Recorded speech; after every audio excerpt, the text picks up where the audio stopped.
Hola, quiero el día de hoy en este video enseñarte cómo se hace el análisis de un circuito RC.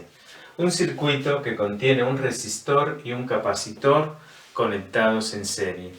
La importancia de este tipo de circuitos es que, aunque sean circuitos de corriente continua, la presencia del capacitor hace que tanto la corriente como la carga en el capacitor sean una función del tiempo. Bien, vamos a hacer el análisis de ese circuito y nos vamos a interesar justamente en el proceso de carga de un capacitor que inicialmente está descargado. Como muestra el diagrama que tenemos aquí, tenemos un resistor, un capacitor y aquí he señalado con S un interruptor. Como vemos, el interruptor no está conectado a ninguno de los puntos, ni A ni B, o sea que el circuito está abierto. Por tanto, inicialmente no hay un transporte de carga, no hay corriente en el resistor, no hay carga en el capacitor. El capacitor está completamente descargado. Pensemos ahora entonces que el interruptor S lo movemos a la posición A. Es decir, hacemos esto. En ese momento hemos cerrado el circuito y la FEN que tenemos aquí entonces puede transportar carga. Va a aparecer entonces una corriente en el resistor y va a aparecer carga en el capacitor. Y nuestra pregunta es justamente cómo varía la carga en el capacitor en función del tiempo y cómo varía la corriente en el resistor en función del tiempo. Bien, para hacer ese análisis, lo primero que debemos hacer es aplicar conservación de energía.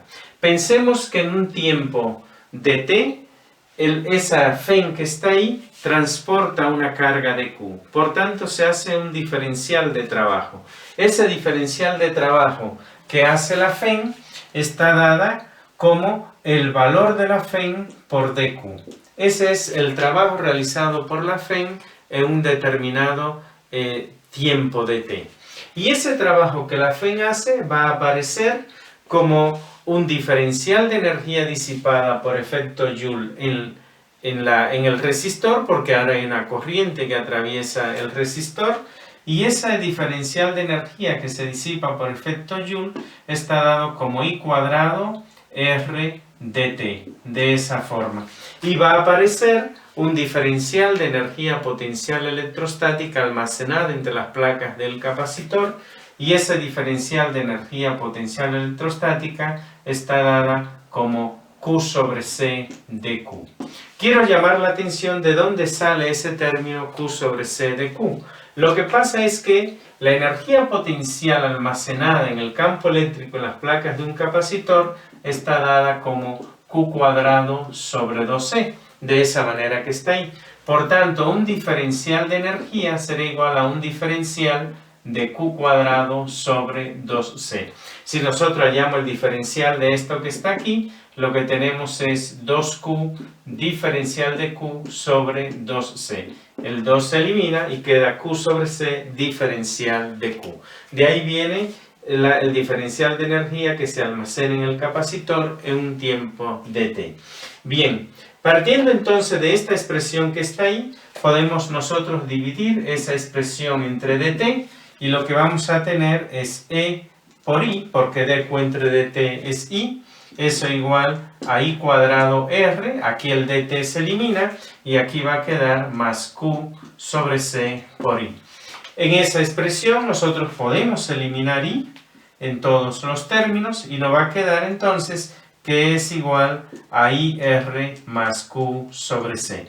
Esa expresión que tenemos ahí, de hecho, pudimos haberla obtenido directamente aplicando a esta malla la segunda ley de Kirchhoff, que nos dice que las diferencias, la suma algebraica de las diferencias de potencial en una malla debe ser cero. Pero me parece interesante haberlo hecho a partir de la conservación de la energía para que físicamente se entienda qué es lo que está sucediendo. Bien, en esa expresión que está ahí, podemos nosotros hacer I igual a dQ en dt para convertirla en una ecuación diferencial que dependa de una sola variable. Porque la Q es una función del tiempo, la I es una función del tiempo, entonces vamos a hacer I igual a dQ en dt de esa manera, y nos queda entonces que E lo podemos escribir como R, vamos a escribirlo bien, R de Q en dt, que es la I que tenemos, más Q sobre C. Y llegamos a una ecuación diferencial, que es una ecuación diferencial de primer orden, cuya variable dependiente es la Q. Si nosotros reordenamos esa ecuación diferencial, nos queda entonces que R de Q en dt es igual, y aquí el Q sobre C pasa a este lado negativo, pero voy a factorizar el menos para escribirlo entonces menos, y aquí vamos a tener Q sobre C menos E, de esa manera. Esto lo podemos escribir como menos, y aquí vamos a tener Q menos CE entre C. Eso es realizando esa suma que tenemos ahí. Y ahora podemos separar las variables, porque entonces nosotros podemos escribir que esto es lo mismo que tener dq sobre q menos ce, de esa forma. Este término viene acá, y del otro lado vamos a tener menos 1 sobre rc dt. Eso es lo que tenemos. Hemos separado las variables y entonces podemos hacer la integral que tenemos ahí. Nótese que nosotros tenemos que partimos de un circuito que está abierto, o sea que en t igual a 0, la carga en el capacitor es 0. Y en un t arbitrario, t, nosotros tenemos una carga q. Cuando nosotros hacemos esa integral que está ahí, eso lo que nos da es el logaritmo natural de q menos ce. O sea, esto es logaritmo natural de q menos ce evaluado desde 0 hasta q, y de este lado tenemos simplemente menos t sobre rc. Eso es lo que nos va a quedar. Cuando evaluamos esta expresión que tenemos aquí, lo voy a hacer más directo, nos da el logaritmo natural de q menos ce menos el logaritmo natural cuando q vale 0, entonces me queda menos el logaritmo natural de menos ce. Tengo una diferencia de dos logaritmos, eso es el logaritmo del cociente, entonces esto nos da logaritmo natural de q menos ce, vamos a hacer ce, y en el denominador tengo menos ce.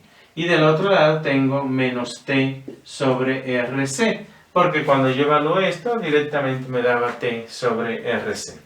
Bien, entonces si yo quiero reescribir esa expresión final que nosotros tenemos ahí, tengo que hacer e elevado al logaritmo natural de esta expresión, entonces me va a dar esta expresión, y de este lado me queda e elevado a menos t sobre rc. O sea que vamos a tener que q menos ce entre menos ce es igual a e elevado a menos t sobre rc.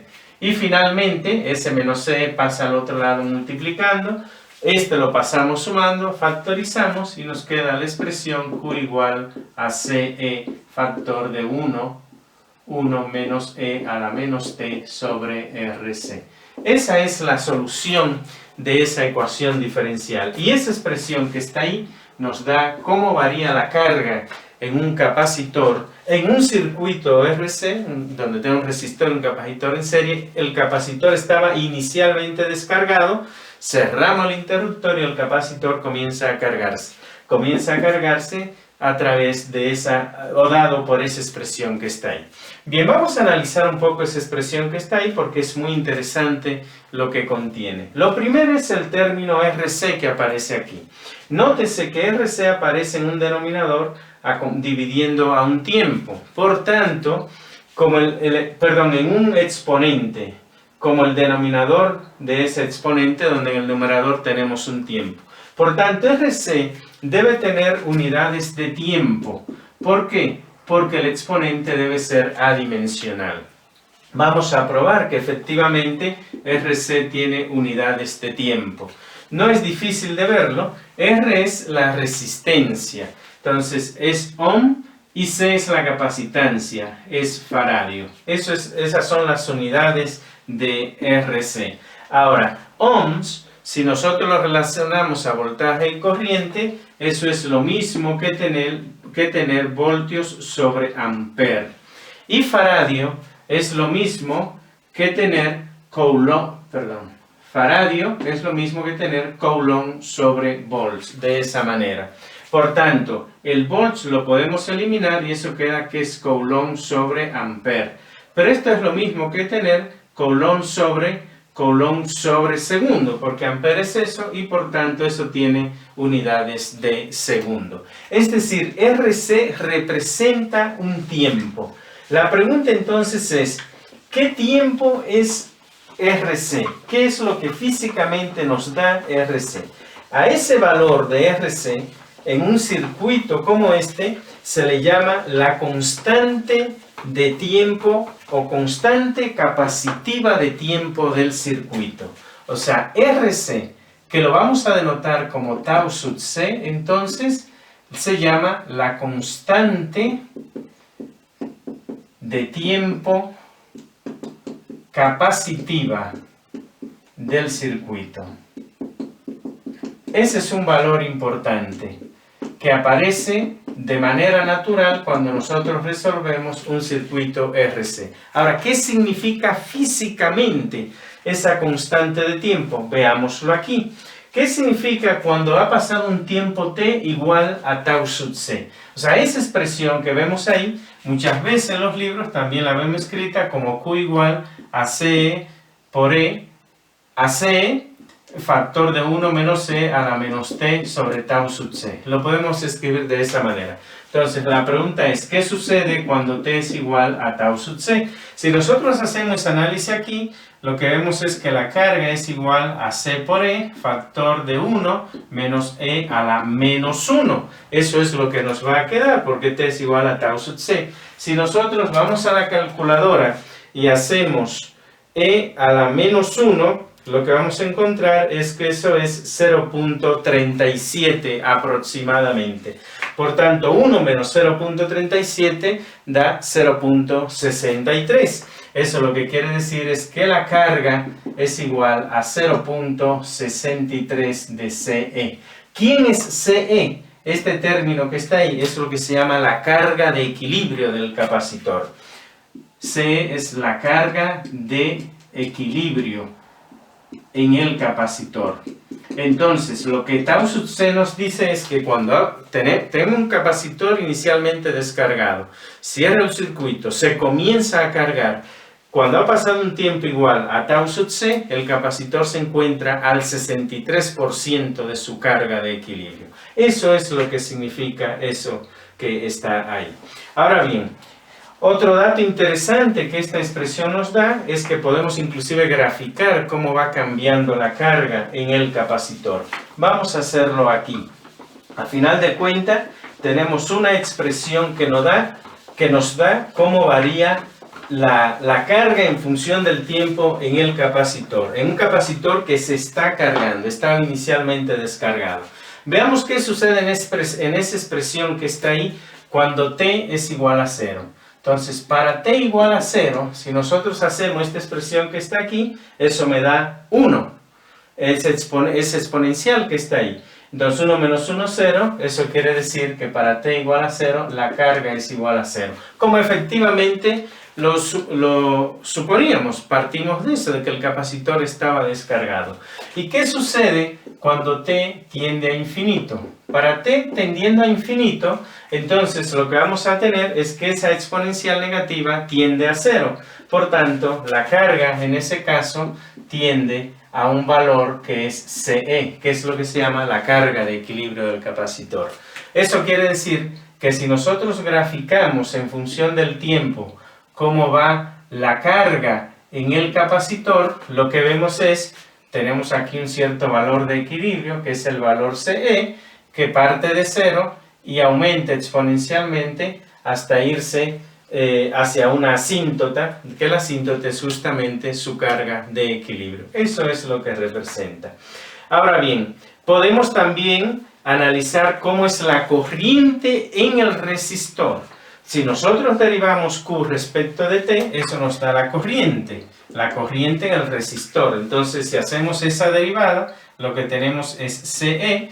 Aquí, este da 0, y cuando hago esta derivada respecto de t, me queda menos 1 sobre RC, que con ese menos que está ahí da más. Entonces da 1 sobre RC por E a la menos T sobre RC. Esa es la forma como varía la corriente en el capacitor. Yo puedo eliminar la C y me queda que la I está dada como E sobre R por E a la menos T sobre RC. Nuevamente, si T es igual a 0, entonces esa exponencial que está ahí es 1 y es igual a E sobre R. Ese es el valor que tenemos de la corriente para T igual a 0. Y es igual a E sobre R, que es el máximo valor que tenemos de la corriente, que tiene sentido, porque lo que quiere decir, no tengo carga en el capacitor en T igual a 0, y todo lo que la FEN hace lo genera como corriente en el resistor. Y en el caso donde T tienda a infinito, en ese caso esta exponencial tiende a 0, entonces la corriente tiende a 0 en el resistor. ¿Cómo debe ser? Porque ahora ya toda la carga está en el capacitor, no hay carga fluyendo a través del circuito, o sea, cesa la corriente. Entonces, si yo hago ahora una gráfica de la corriente en el resistor en función del tiempo, voy a partir de un valor de equilibrio que es E sobre R y disminuye exponencialmente de esa manera. Bien, una vez entonces que tenemos las expresiones que nos dan cómo varía la carga en el capacitor en función del tiempo y la corriente en el resistor en función del tiempo, otra cosa que podemos analizar en este tipo de circuitos es el voltaje. Debemos esperar que si nosotros sumamos el voltaje en las terminales entre las placas del capacitor y el voltaje en las terminales de la resistencia, la suma de esos dos voltajes siempre me dé el voltaje que da la FEN. Eso lo podemos ver aquí. El voltaje que nosotros tenemos entre las placas del capacitor está dado como Q sobre C, por definición. Por tanto, de esta expresión que nosotros tenemos ahí, si nosotros hacemos Q entre C, el voltaje en el capacitor está dado como E factor de 1 menos E a la menos T sobre RC. De esa manera. Y el voltaje en una resistencia está dado como I por R. Por tanto, si nosotros usamos esta expresión que tenemos ahí, el voltaje en el resistor es I por R, o sea, me da E por E a la menos T sobre RC. Así me va a dar, si nosotros hacemos la suma de BC más BR, lo que nosotros tenemos es que este término E a la menos T sobre RC por E se va a eliminar y eso me queda E por 1, o sea, simplemente E, como debe ser. Es decir, en cualquier tiempo, la suma de los voltajes que aparecen entre las terminales del resistor y entre las placas del capacitor es igual al voltaje de la FEN. Por conservación de energía, eso debe ser así. Bien, podemos también, si queremos graficar, lo podemos hacer aquí, graficar cómo varía el voltaje en función del tiempo, tanto en el capacitor como en la resistencia. Lo que debemos encontrar, y lo vemos aquí, es que el voltaje en la resistencia va disminuyendo exponencialmente a medida que el tiempo transcurre, mientras que el voltaje en el capacitor va aumentando exponencialmente a medida que el tiempo transcurre. ¿Por qué? Porque inicialmente tenemos corriente en el resistor, luego toda esa carga fluye y se almacena en el capacitor hasta que el capacitor se carga completamente, ya entonces el voltaje en el resistor se hace 0 y se ve aquí. Para T tendiendo a infinito, el voltaje en el resistor es 0, porque esta exponencial que está acá, multiplicada por esta E, me va a dar 0 cuando T tiende a infinito. Si el voltaje en el resistor es 0, quiere decir entonces que no hay corriente a través del resistor. La corriente ha cesado y el capacitor está completamente cargado. Ese es el análisis que podemos hacer de un circuito RC, un tipo de circuitos muy interesante, muy importante, con muchas aplicaciones prácticas y que aparece en todos los libros de física dedicados o en la parte de física que tiene que ver con electricidad, también en los cursos de circuitos eléctricos. Espero pues que si cursas alguna de estas materias, este video te sea de interés. Si te ha gustado lo que he presentado aquí, si te ha gustado el video, te invito a que le des like y te reitero la invitación para que me sigas en mi canal.